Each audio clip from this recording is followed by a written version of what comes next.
Hello dear student, good evening. So हम जो है अब MI आपका सब्जेक्ट है metrology, mechanical third year final semester, that is six semester. तो आज हम MI के बारे में देखेंगे कि मेट्रोलॉजी में हमें क्या हमारा सिलेबस है, क्या पढ़ना है। तो आज से आपकी क्लासेस जो हैं वो स्टार्ट होंगी और बी प्रिपेयर कि हमें MI में क्या क्या चीज़ें पढ़नी है।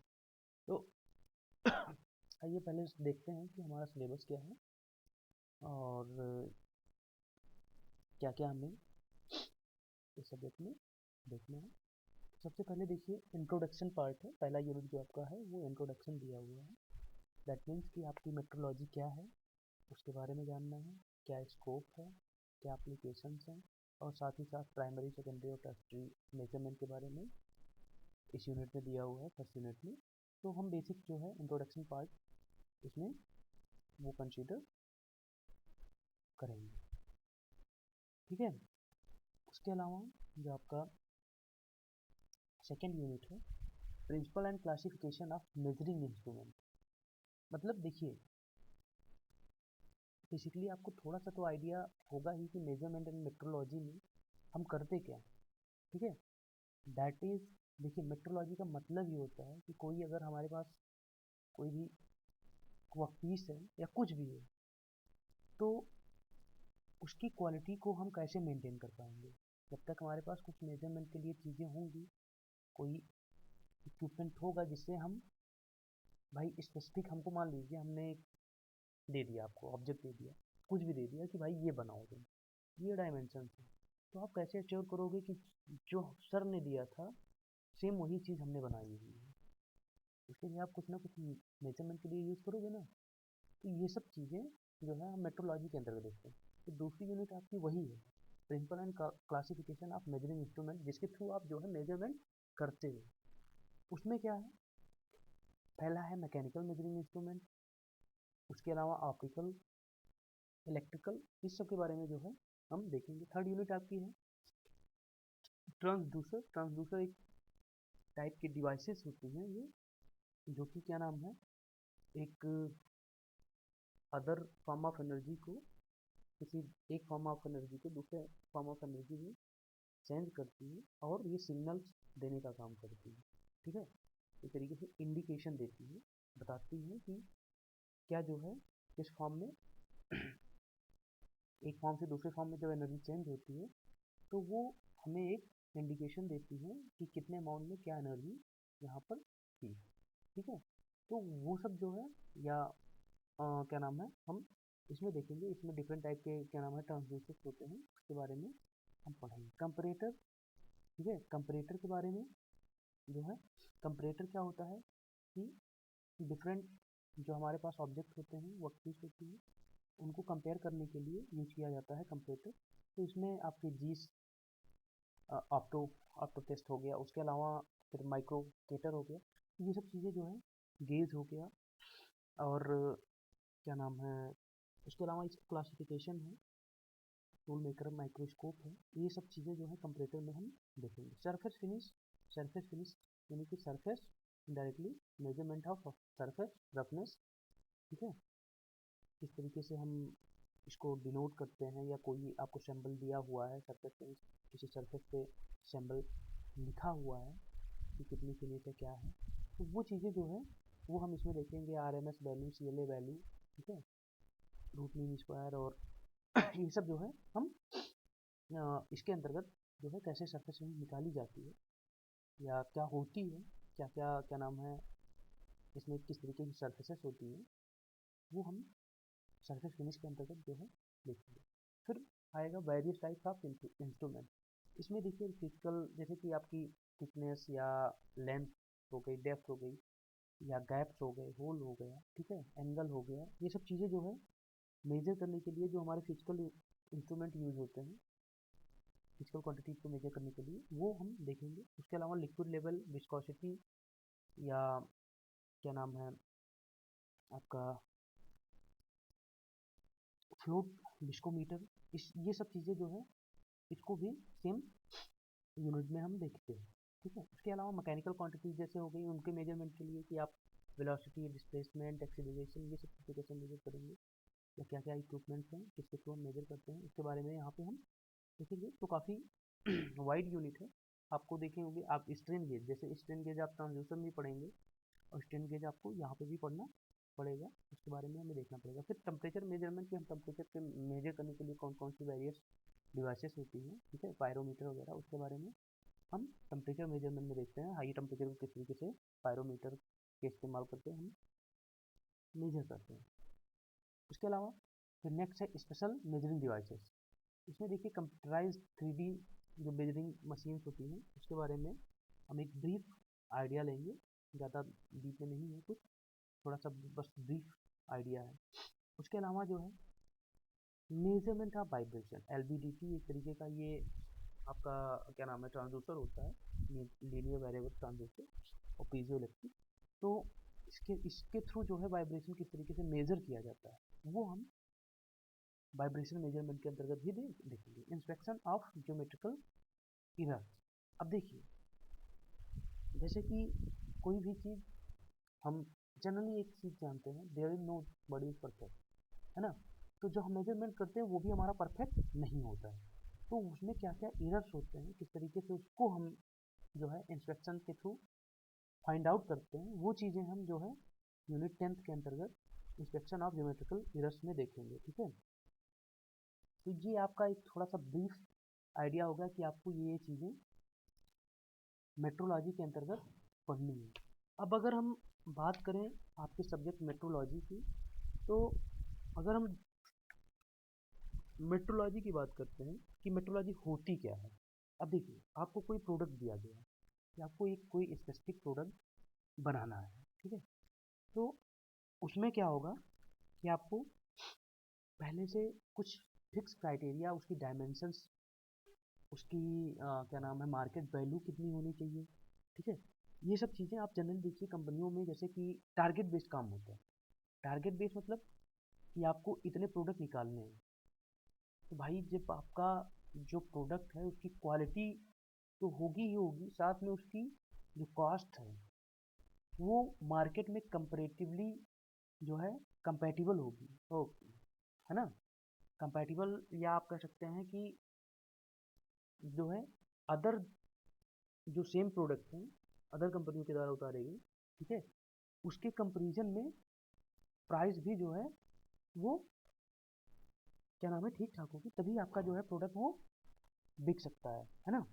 तो आपको भाई क्वालिटी तो आपको देखनी ही देखनी है, साथ में उसकी फिजिबिलिटी भी देखनी है, ठीक है, कि किस तरीके से फिजिबल है या नहीं है। और क्या नाम है, अगर हम इसका प्रोडक्शन करते हैं तो वो रिक्वायरमेंट पे जो कस्टमर की रिक्वायरमेंट है उस पर खरा उतरेगा कि नहीं उतरेगा, ठीक है।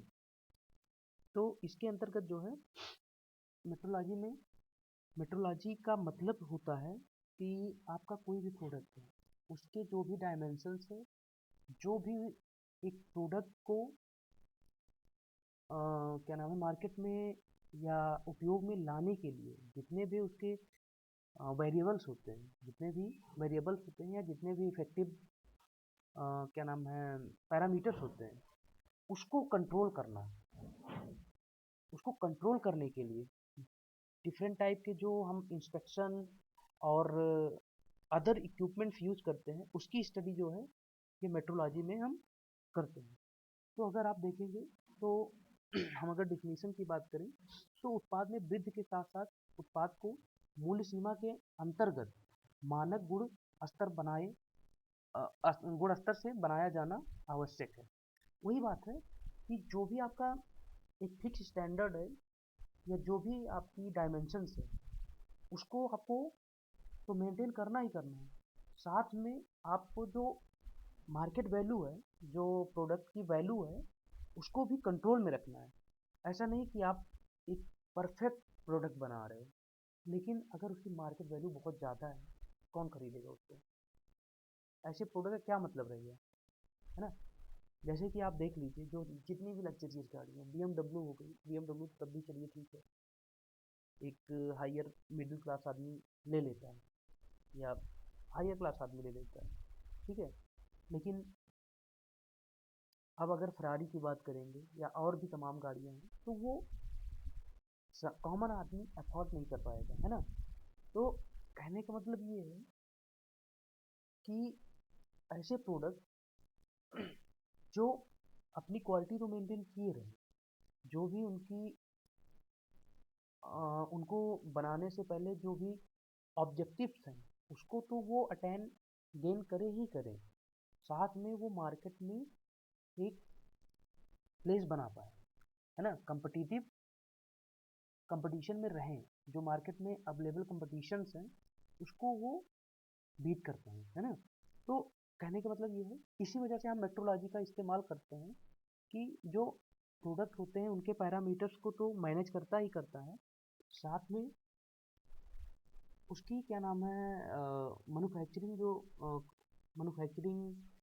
आप कह सकते हैं कि क्वालिटी है उसको मेंटेन किए रहता है, ठीक है। अगर हम डिफिनीशन की बात करेंगे तो आप देख सकते हैं कि औद्योगिक उत्पादन के अंतर्गत उत्पाद का गुण स्तर निर्धारित करने के लिए विभिन्न मानक इकाइयों, मापन यंत्रों, तब मापन प्रक्रियाओं का अध्ययन मापिनकी यानी कि मेट्रोलॉजी के अंतर्गत किया जाता है ना। इसी को क्या कहते हैं, माप विज्ञान कहते हैं, ठीक है।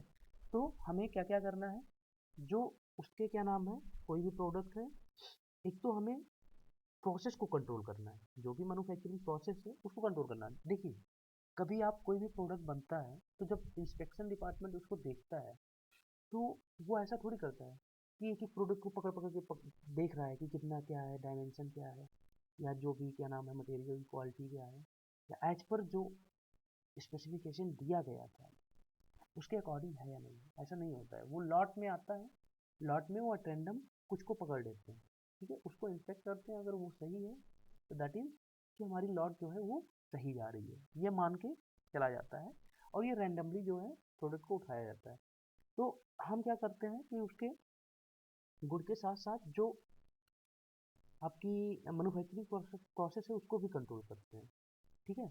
और उसके लिए हम क्या करते हैं, डिफरेंट इक्विपमेंट्स का यूज़ करते हैं। तो ये जो इक्विपमेंट्स का यूज़ करते हैं और किस तरीके से प्रोसेस को कंट्रोल करते हैं, ये सारी चीज़ जो है हम मेट्रोलॉजी के अंतर्गत या मेट्रोलॉजी में पढ़ते हैं, ठीक है। अब अगर हम बात करते हैं कि मेट्रोलॉजी का कार्यक्षेत्र या स्कोप कहाँ कहाँ है, मतलब कि किसी चीज़ को अगर हम पढ़ते हैं या इन्वेस्ट करते हैं, किसी चीज़ पे हम फोकस करते हैं या उसको स्टडी करते हैं, तो बेसिकली हम क्या करते हैं कि हमको ये भी तो पता होना चाहिए कि इसका इस्तेमाल कहाँ होगा। भाई आप स्टडी कर रहे हो, आप मेहनत कर रहे हो, तो आपको ये पता है ना कि एंड रिजल्ट हमारा ये होगा, फिर हम ऐसा करेंगे वैसा करेंगे, है ना। एक ब्रॉड जो है आपके दिमाग में एक आइडिया होगा। तो उसी तरीके से अगर हम मेट्रोलॉजी का इस्तेमाल करते हैं या मेट्रोलॉजी पढ़ते हैं तो उसका इस्तेमाल किस किस फील्ड में है, कहाँ कहाँ पे हम मेट्रोलॉजी का प्रैक्टिकल लाइफ में इस्तेमाल करते हैं, उसको स्कोप बोलते हैं या कार्य क्षेत्र बोलते हैं, ठीक है। तो देखिए, अगर हम बात करेंगे तो इंस्पेक्शन में जो है मेट्रोलॉजी का इस्तेमाल किया जाता है, जैसा कि मैंने अभी आपको बताया कि जो भी एज पर स्पेसिफिकेशन होता है उसको जो है क्वालिटी डिपार्टमेंट मेंटेन करता है ना। उसके अलावा मैन्युफैक्चरिंग प्रोसेस को कंट्रोल करने के लिए इस्तेमाल किया जाता है, ठीक है।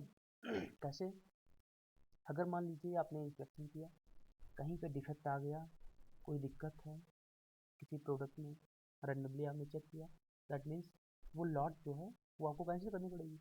तो कहीं ना कहीं जो हमारी जो मैन्युफैक्चरिंग हमारे पैरामीटर हैं वो वैरी कर रहे हैं, फिर क्या होगा, फिर से हमें जो है पैरामीटर को दोबारा से सेट करना पड़ेगा, जरूरत पड़ेगी कैलिब्रेशन करना पड़ेगा, जो भी रिक्वायरमेंट होगी। लेकिन हमें डिफेक्ट अगर आ रहा है तो प्रोसेस को दोबारा से रिव्यू करना पड़ेगा, ठीक है।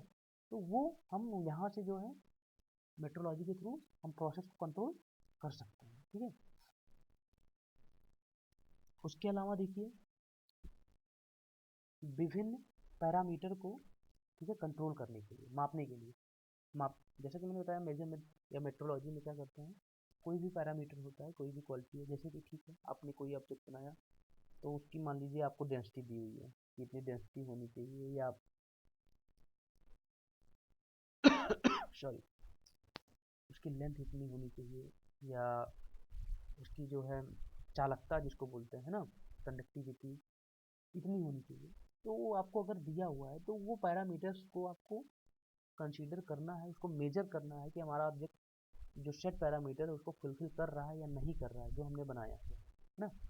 तो वो चीज़ें जो है हम यहाँ पे उन पैरामीटर्स को मेजर करते हैं। कैलिब्रेशन प्रोसेस, कैलिब्रेशन एक तरीके से एक प्रोसेस होती है जिसमें कि जो हमारी मशीन है जो कि कोई टास्क परफॉर्म कर रही है तो वो सही तरीके से कर रही है नहीं कर रही है, या फिर जो पैरामीटर्स सेट पैरामीटर्स दिए गए हैं उसके अकॉर्डिंग अगर नहीं कर रही है तो उसके लिए फिर हम दोबारा से कैलिब्रेशन करते हैं। ठीक है, तो कैलिब्रेशन करके फिर से उसमें जो डिफेक्ट या जो फॉल्ट आ रहे होते हैं उनको हम सही करते हैं।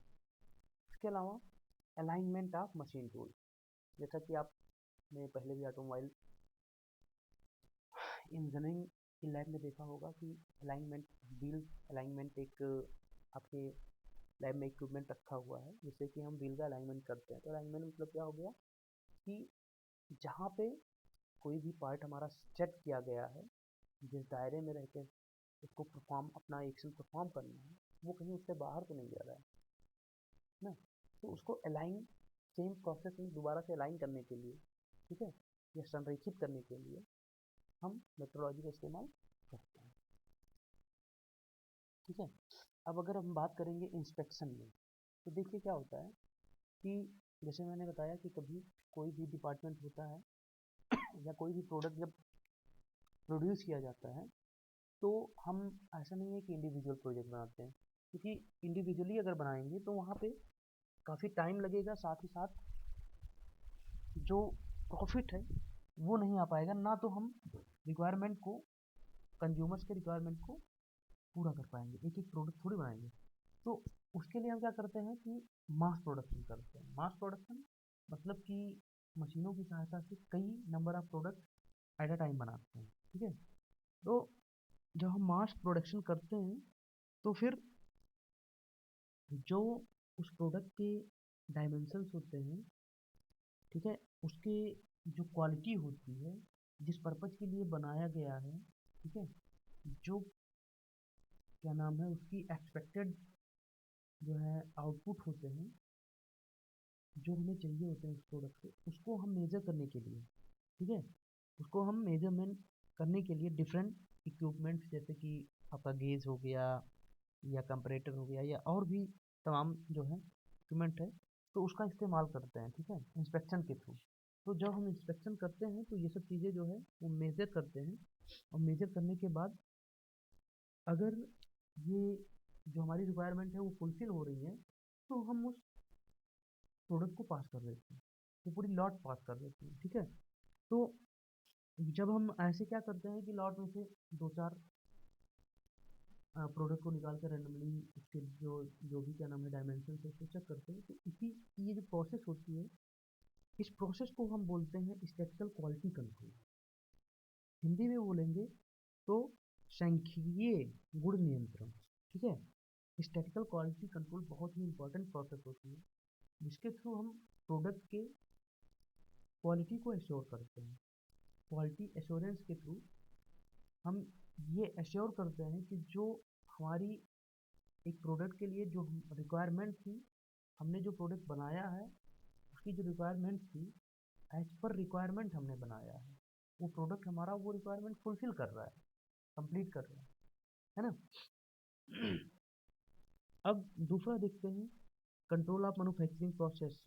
मैन्युफैक्चरिंग प्रोसेस, अब देखिए इसमें क्या करते हैं, कंट्रोल चार्ट बनाते हैं। जैसे हमने लॉट बनाया तो उसमें इंस्पेक्शन किया, तो जो इंस्पेक्शन रिजल्ट हमारा मिलता है उससे हम एक चार्ट बनाते हैं जिसको हम कंट्रोल चार्ट कहते हैं। ठीक है, तो जब भी क्या करते हैं हम, नेक्स्ट लॉट आती है हमारी, ठीक है, तो इस चार्ट के थ्रू हम जो है उस लॉट में ये देखते हैं कि कहीं जो क्वालिटी है हमारी उस लॉट के लिए वैरी तो नहीं कर रही है। जैसे कि मान लीजिए एक लॉट आई, उसमें आपने प्रोडक्ट नंबर 5 का प्रोडक्ट नंबर 15 का रैंडमली जो है आपने 4-5 प्रोडक्ट आपने निकाले, उसका आपने देखा जो हमारी सारी रिक्वायरमेंट्स थी, जो हमारे पैरामीटर्स थे, वो आइडियल जो हमारा प्रोडक्ट था उसी के अंतर्गत आ रहे हैं कि नहीं आ रहे हैं। ठीक है, तो अगर उस रेंज में फॉल कर रहा है पैरामीटर जो हम मेजर कर रहे हैं, दैट मीन्स कि वो प्रोडक्ट पास कर रहे हैं, तो उसको हम क्या करेंगे, एक चार्ट पे वो सब चीज़ें नोट डाउन कर लेते हैं। ठीक है, जिसको कंट्रोल चार्ट बोलते हैं। जब नेक्स्ट लॉट आती है तो फिर हम एज अ रेफरेंस उसको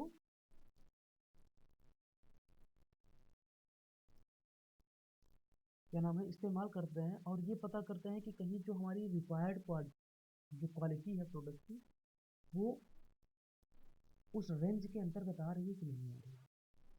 अगर नहीं आ रही है, दैट मीन्स कि हमारी मैन्युफैक्चरिंग प्रोसेस में कहीं दिक्कत है, और फिर से हम मैन्युफैक्चरिंग प्रोसेस को पूरा रिव्यू करेंगे। ठीक है, उसके अलावा measurement of surface parameter. Surface parameter क्या हो गया, सरफेस रफनेस हो गई आपकी, ठीक है, राउंडनेस हो गई, कर्वेचर हो गया, एंगल हो गया, टेपर एंगल हो गया। तो ये सब चीज़ें जो है इसको भी हम आपकी क्या नाम है मेट्रोलॉजी, मेजरमेंट एंड मेट्रोलॉजी के अंतर्गत जो है वो मेजर करते हैं। कैलिब्रेशन, जैसे कि मैंने आपको बताया, देखिए कैलिब्रेशन में क्या है, जैसे कि मैं आपको एक प्राइम एग्जांपल देता हूँ कि आपके पास, आपने देखा होगा कि कंस्ट्रक्शन फील्ड की अगर बात करें तो एक मिक्सिंग प्लांट होता है। ठीक है, आपने देखा होगा मिक्सिंग प्लांट होता है, तो जैसे कि इसमें क्या होता है कि अलग अलग सेक्शंस बने होते हैं। इसमें कंक्रीट डालते हैं, एक में गिट्टी डालते हैं, फिर एक में सीमेंट रहती है, एक में पानी रहता है। तो वो प्लांट क्या करता है, अगर वो मैनुअली ऑपरेटेड है तो ठीक है, नहीं तो अगर वो ऑटोमेटिकली ऑपरेटेड है तो वो सेल्फ क्या करेगा कि मान लीजिए एक बार वो सारे को एक आप उसको क्या नाम है एक मिक्सचर बनाना है। ठीक है, तो मिक्सिंग कंक्रीट बनानी है, रेडी मिक्स कंक्रीट बनानी है, तो मान लीजिए जो भी उसमें कमांड्स के थ्रू या प्रोग्राम के थ्रू जो भी क्वांटिटी लिखी होगी उसके थ्रू वो उतनी गिट्टी लेगा, उतनी मोरंग लेगा, ठीक है, और उतनी सीमेंट लेगा फिक्स क्वांटिटी को, और मिक्स करके वो आगे भेजेगा। अब मान लीजिए क्या हुआ कि आपका प्लांट कुछ दिन बाद, अब आपको कैसे पता कि वो हमारा प्लांट सही ही काम कर रहा है। मान लीजिए जो आपकी क्या नाम है मिक्सिंग के बाद जो रेडी मिक्स कंक्रीट है आपकी, आपने जब उसको टेस्ट किया उसका स्लम्प लिया, तो क्या हुआ कि वो एज पर रिक्वायरमेंट नहीं है, उसकी क्वालिटी वेरी कर रही है, जितना स्लम्प आना चाहिए उतना स्लम्प नहीं आ रहा है। ठीक है, दैट इज़ कि हमारी मशीन जो उसको मिक्सिंग कर रही है, जितने प्रोपोर्शन होने चाहिए थे उतने प्रोपोर्शन में मिक्स नहीं कर पा रही है या नहीं कर रही है। अब उसको क्या करेंगे, यानी कि आपकी मशीन जो है वो सही से परफॉर्म नहीं कर रही है। तो दैट मीन्स कि जो हम वेट मेजर कर रही है मशीन, जितने जितने का, वो उसके मेजरमेंट में कहीं गलती है। ठीक है, अब उसको आप कैसे कैलकुलेट करेंगे, तो उसको कैलकुलेट करने के लिए जो हमारी जो एक आइडियल मशीन होती है, या जो हमारी एक फिक्स मशीन होती है जो कि हमारे रिक्वायर्ड क्राइटेरिया के अकॉर्डिंग काम करती है, उससे हम कंपेयर करेंगे। उस पर मान लीजिए हमने क्या नाम है मोरन सेक्शन में हमने 5 kg का वेट रखा। ठीक है, फिर 10 का रखा, फिर ऐसे वैरी करते करते हम 100 तक गए, 5-5 के डिफरेंस। फिर 100 से फिर क्या करेंगे, 5 हटा देंगे, 100 का रखा, फिर 5 हटाएंगे तो 95 हो जाएगा। तो इस तरीके से हम पहले सीधा जाएंगे फिर उल्टा जाएंगे, तो देखेंगे कि 95 जब उल्टा आ रहे थे तब क्या अंतर था, और जब हमने सीधा गया, मतलब कि हम एक पहले मान लीजिए आपने 5 रखा, फिर 10 रखा, फिर 15 रखा, ऐसे 100 तक जाएंगे, तो 20 टाइम्स आपने मेजर करा, वेट वेरी करा। अब क्या करेंगे, जब उधर से एक टाइम जाते टाइम 95 आएगा, और फिर आप 5 जब वेट हटा लिए, 100 मान लीजिए 100 था, फिर 5 आपने वेट हटा लिया, तो 5 हटाएंगे तब भी 95 आना चाहिए। तो उस 95 और इस 95 में कितना वेरी कर रहा है, तो अगर वेरिएशन है दैट मीन्स की आपकी कहीं दिक्कत, तो उसको हम क्या करेंगे, फिर से जो हमारी वेट मेजर करती है कि वेट मेजरमेंट मैकेनिज्म में क्या डिफेक्ट है उसको हम दूर करेंगे, या प्रोग्रामिंग में क्या डिफेक्ट है उसको दूर करेंगे। तो ये क्या हो गया, मतलब कि जो हमारी आइडियल सिचुएशंस है उसके अकॉर्डिंग कितना मेजरमेंट होना चाहिए, फिर हम उसको दोबारा से सेट करते हैं। तो ये कैलिब्रेशन प्रोसेस है। तो कैलिब्रेशन में भी हम जो है कुल मिला के इस्तेमाल करते हैं मेट्रोलॉजी का।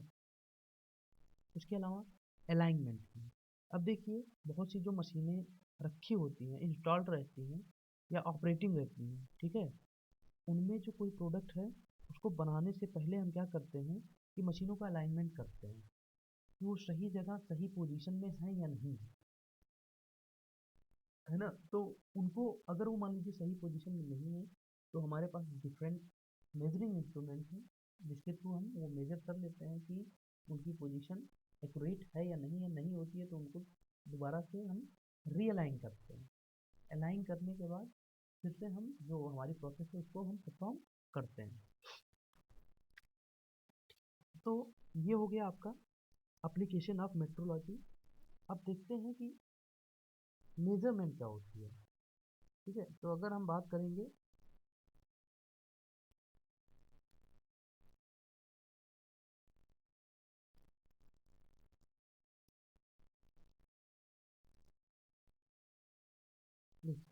अगर हम बात करेंगे मेजरमेंट की, तो मेजरमेंट में क्या होता है कि आपकी किसी भी आपके मान लीजिए कि आपकी कोई एक वस्तु है जिसको आपको जिसका आपका डायमेंशन या कोई भी जो है पैरामीटर वो मेजर करना है। तो क्या करेंगे कि उस पैरामीटर को हम एक स्केल या जो भी हमारी एक सेट हमारे पास इक्विपमेंट होगा उसके थ्रू हम मापते हैं। माप के देखते हैं कि क्या जो हमारी रिक्वायर्ड एक्यूरेसी है वो मेंटेन है या नहीं, ठीक है। तो ये सब प्रोसेस जो है वो मेजरमेंट के थ्रू हम करते हैं। अब अगर बात करेंगे कि इनकी कितनी श्रेणियाँ होती हैं या कितने टाइप का मेजरमेंट होता है, तो अगर हम उसको देखेंगे तो हमारा जो मेजरमेंट है वो 3 टाइप का होता है। पहला जो है या प्रथम श्रेणी का या प्राइमरी मेजरमेंट बोलते हैं, फिर उसके बाद सेकेंडरी बोलते हैं, उसके बाद टर्सरी बोलते हैं, ठीक है। 3 टाइप के बेसिकली जो आपके मेजरमेंट होते हैं। जैसे कि अगर मान लीजिए आपको कोई अननोन क्वांटिटी आपको मेजर करनी है, ठीक है, तो आप जैसे कि मान लीजिए आपको प्रेशर मेजर करना है तो आप क्या करेंगे, प्रेशर गेज का इस्तेमाल कर लेंगे, ठीक है। या आपको टेम्परेचर मेजर करना है तो आप थर्मामीटर का इस्तेमाल कर लेंगे। वोल्टेज मेजर करना वोल्ट मीटर का। एम्पियर अगर आपको सॉरी करंट मेजर करना है तो क्या करेंगे, आप एमीटर का इस्तेमाल करेंगे। तो इस तरीके से जो हमारे पास डिफरेंट इक्विपमेंट्स होते हैं उनके थ्रू हम मेजरमेंट कर सकते हैं। लेकिन बहुत सी ऐसी मेजरमेंट है जिसके लिए हमें कोई किसी इक्विपमेंट की ज़रूरत नहीं होती है।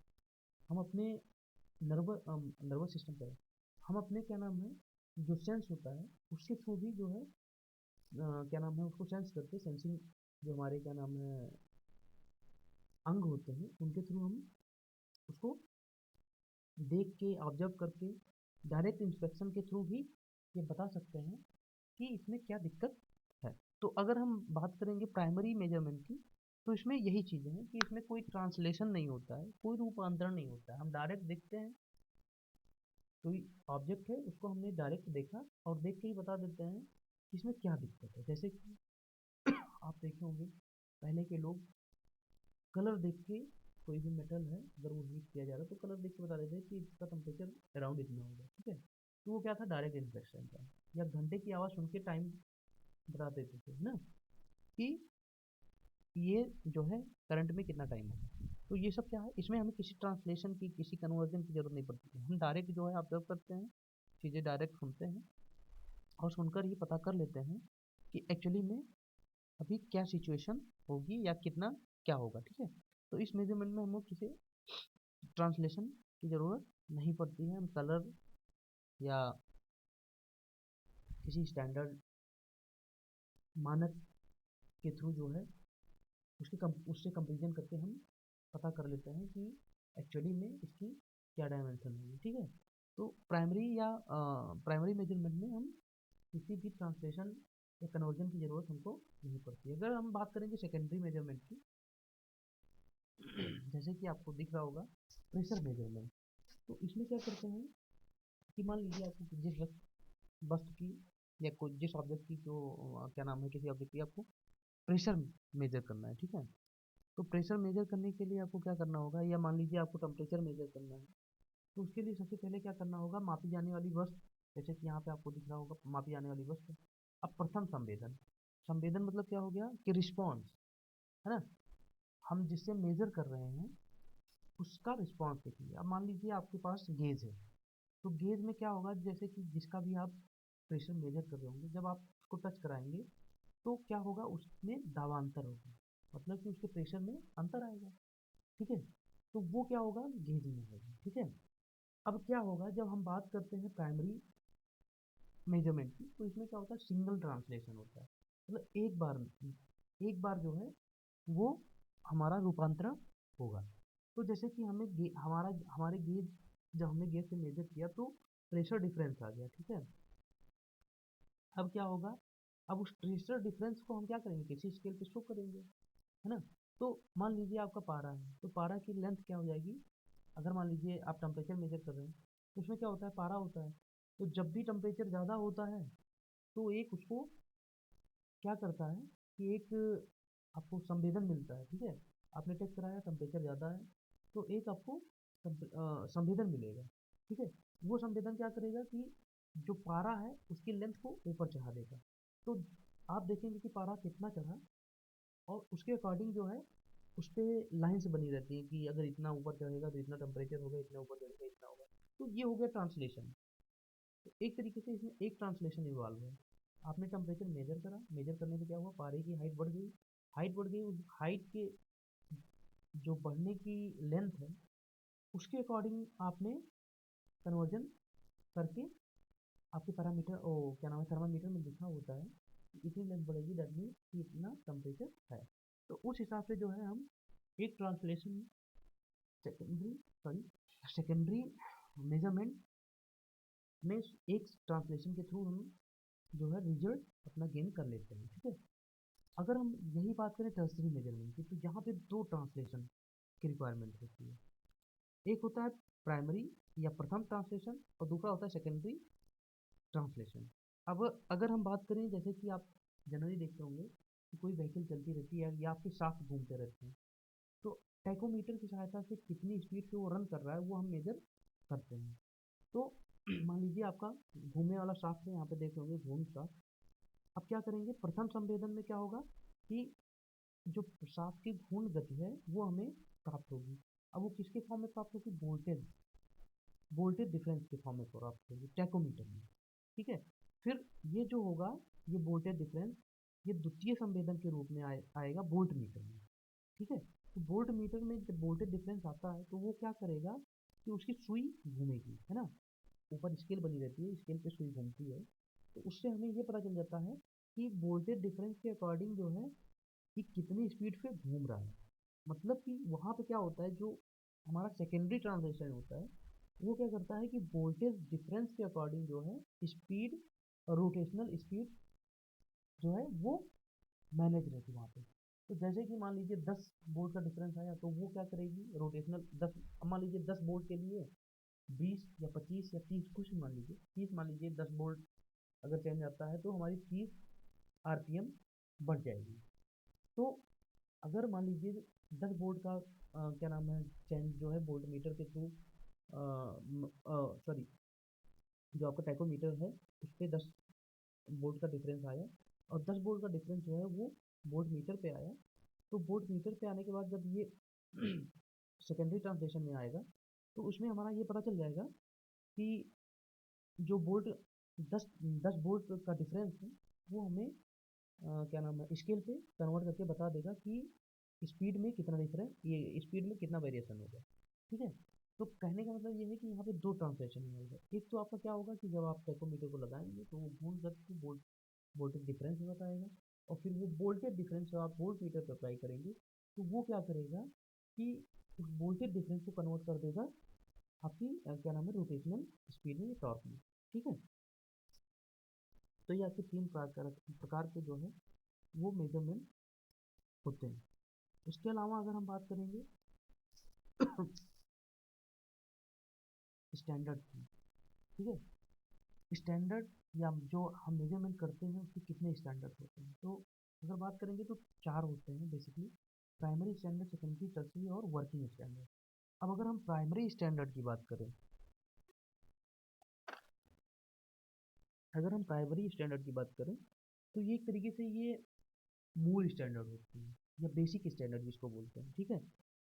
और इनको क्या करते हैं, हम इस्तेमाल करते हैं सेकेंडरी स्टैंडर्ड से कंपेरिजन करने के लिए। या सेकेंडरी स्टैंडर्ड हमारा अगर कुछ वेरी कर रहा है तो हम प्राइमरी स्टैंडर्ड से उठा के कंपेरिजन कर लेते हैं। एक तरीके से ये जो होते हैं ये फंडामेंटल स्टैंडर्ड होते हैं और इसमें कोई भी चेंज नहीं किया जा सकता है, ठीक है। तो जैसे कि इनको हम लाइन स्टैंडर्ड या रेखीय स्टैंडर्ड भी कहते हैं, हम जैसे यार्ड हो गया या मीटर हो गया कुछ हो गया। तो एक जो प्राइमरी स्टैंडर्ड होगा वो एक जगह पे रखा हुआ होगा, ठीक है। इंटरनेशनल ऑर्गेनाइजेशन होती है तो वो क्या करती हैं कि जैसे कि आपका लेंथ हो गया, लेंथ का मीटर होता है। तो एक क्या करेंगे कि एक किसी भी धातु का जो है वो एक मीटर, फिक्स मीटर जो स्टैंडर्ड मीटर होगा उसको वो अपने पास रखते हैं। और जब भी सेकेंडरी स्टैंडर्ड इस्तेमाल करने वाले को कोई दिक्कत होती है तो जाके अपना प्राइमरी से चेक कर लेता है और एक तरीके से कैलिब्रेट कर लेता है। अगर कोई डिफरेंस है तो उसको वहाँ पे करेक्ट कर लेता है, ठीक है।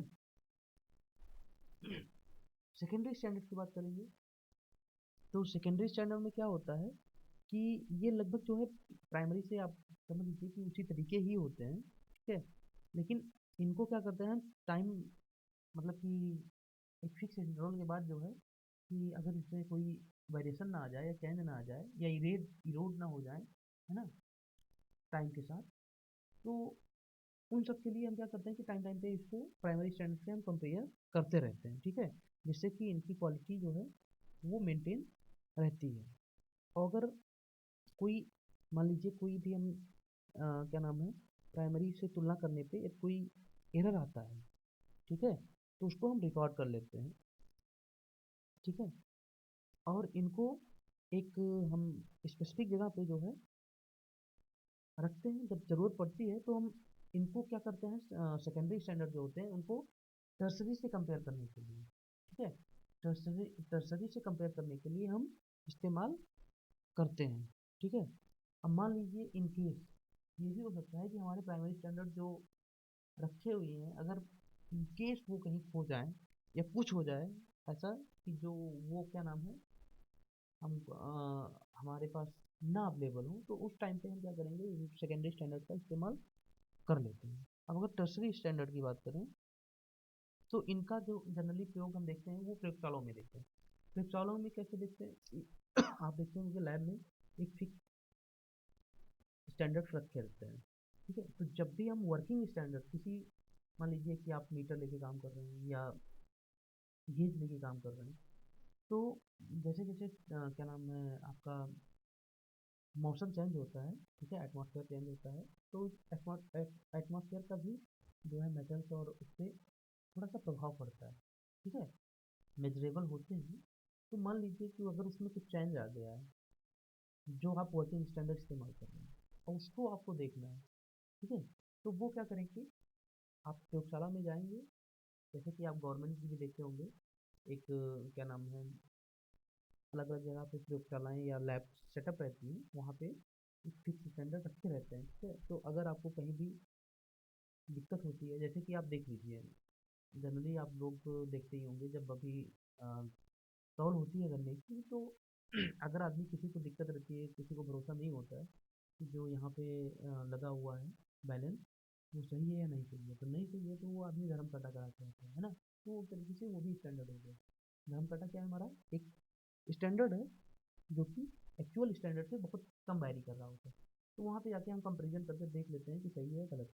तो एक तरीके से टर्सरी स्टैंडर्ड भी होता है, ये लैब में रखे रहते हैं। और जो भी हमारे वर्किंग स्टैंडर्ड है अगर उसमें कोई डिफेक्ट होता है तो उसको हम टर्सरी स्टैंडर्ड से कंपेयर कर लेते हैं।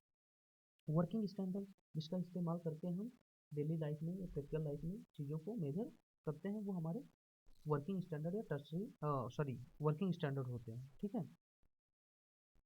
अब ये जनरली देखिए बहुत ज़्यादा वेरिएशन नहीं होता है, बस इनको इस्तेमाल करने का एक क्या नाम है प्राइमरी सेकेंडरी टर्सरी और वर्किंग में इस्तेमाल करने की बात होती है, ठीक है।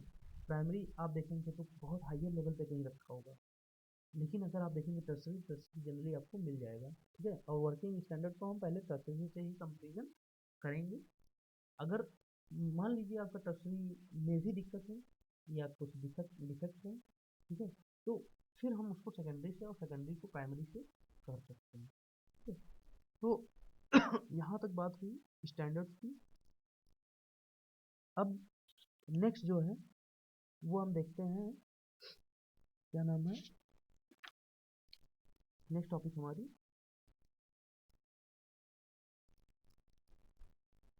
लंबाई की मात्रक। तो देखिए लंबाई का मात्रक यार्ड, मीटर और वेवलेंथ स्टैंडर्ड्स होते हैं, इसके बारे में बहुत ज़्यादा हम डिस्कस नहीं करेंगे, या आप सेल्फ देख लीजिएगा, कुछ है भी नहीं इसमें। उसके अलावा अगर हम देखें इस एंड स्टैंडर्ड्स की, ठीक है, एंड स्टैंडर्ड जैसे कि आप देख जो क्या नाम है स्लिप गेज वगैरह होते हैं, मतलब कि ये क्या करते हैं कि कोई भी जो हमारा ऑब्जेक्ट है या जो जिसको हमें मेजर करना है, उसके हम जो किनारे होते हैं उनको मेजर कर लेते हैं, ठीक है। स्टैंडर्ड पे एक फिक्स स्टैंडर्ड होता है और उससे हम जो है एंड पे इस्तेमाल करके ये देख लेते हैं कि ये उस स्टैंडर्ड से कितना वैरी कर रहा है। तो ऐसे जब इस तरीके से हम मेजर करते हैं तो उसको हम एंड स्टैंडर्ड बोलते हैं, ठीक है। अब देखिए अगर हम रेखीय या लाइन स्टैंडर्ड की बात करें तो लाइन स्टैंडर्ड क्या होते हैं, दो पॉइंट के बीच में जो है दूरी मापने के लिए इनका इस्तेमाल जो है वो रेखीय स्टैंडर्ड का वो किया जाता है, और इनको प्राइमरी स्टैंडर्ड भी कहा जाता है, ठीक है। अब देखिए इसका क्या होता है, लंबाई मापने के लिए स्केल का या पैमाने का हम इस्तेमाल करते हैं, जैसे कि आप मीटर वगैरह जो है मीटर स्केल या आपका यार्ड स्केल, ये सब जो है वो होता है। अगर हम बात करेंगे सीधेवार स्टैंडर्ड या एंड स्टैंडर्ड की, तो मान लीजिए आप कर्वेचर या पैरेलल फ्लैट सतहें हैं, उनके बीच की अगर आपको दूरी मापनी है, मान लीजिए दो कर्वेचर है या पैरेलल फ्लैट सतहें हैं, उनके बीच की दूरी मापनी है, तो उसके लिए जिन मानक का प्रयोग करते हैं या जिन स्टैंडर्ड का प्रयोग करते हैं उसको एंड स्टैंडर्ड बोलते हैं, जैसे कि आपके गैप गेज हो गए या स्लिप गेज हो गए, ठीक है, या गेज ब्लॉक हो गया, ये जो है ये सारी क्या है एंड स्टैंडर्ड है। तो मान लीजिए आपकी दो सतहें हैं, उनके बीच में आपको डिस्टेंस अगर पता करनी है तो आप उन गेज को फिट कर दीजिए, जितनी डिस्टेंस आएगी, अलग अलग क्या नाम है साइज के गेज होते हैं, ठीक है, स्लिप गेज। तो आप जो भी वहाँ पे फिट आ रहा हो एकदम उतने गेज लगा लीजिए स्लिप गेज, और फिर बाद में उनकी जो क्या नाम है लेंथ होती है उसको ऐड कर लीजिए, तो आपकी वो टोटल जो है उन सतहों के बीच में कितनी डिस्टेंस है वो आपको पता चल जाएगी, ठीक है। उसके बाद अगर बात करें तो आपका ये आगे दिया हुआ है, और लाइन स्टैंडर्ड और एंड स्टैंडर्ड में क्या डिफरेंस होता है। तो लाइन स्टैंडर्ड एंड स्टैंडर्ड में डिफरेंस जो है वो नेक्स्ट लेक्चर में देखेंगे। अगर आप लोग को कोई कंफ्यूजन होती है तो आप क्या करेंगे कि डायरेक्ट मुझे या तो आप ग्रुप में मैसेज कर दीजिएगा अगर कोई भी टॉपिक नहीं समझ में आती है, और नहीं तो आप पर्सनली कॉल भी कर सकते हैं। बट एक बार आप दोबारा से लेक्चर को ज़रूर देखिएगा, तो इससे क्या होगा कि अगर आपको कोई बात नहीं समझ में आ रही है तो हो सकता है कि एक बार में ना समझ में आए, तो आप एक बार दोबारा देखेंगे तो आपको चीज़ें समझ में आ जाएंगी। फिर भी अगर नहीं समझ आ रही तो आप दोबारा से मतलब पर्सनली अप्रोच कर सकते हैं, और कोई कंफ्यूजन होगी तो आप दोबारा से बता दिया जाएगा। Thank you so much.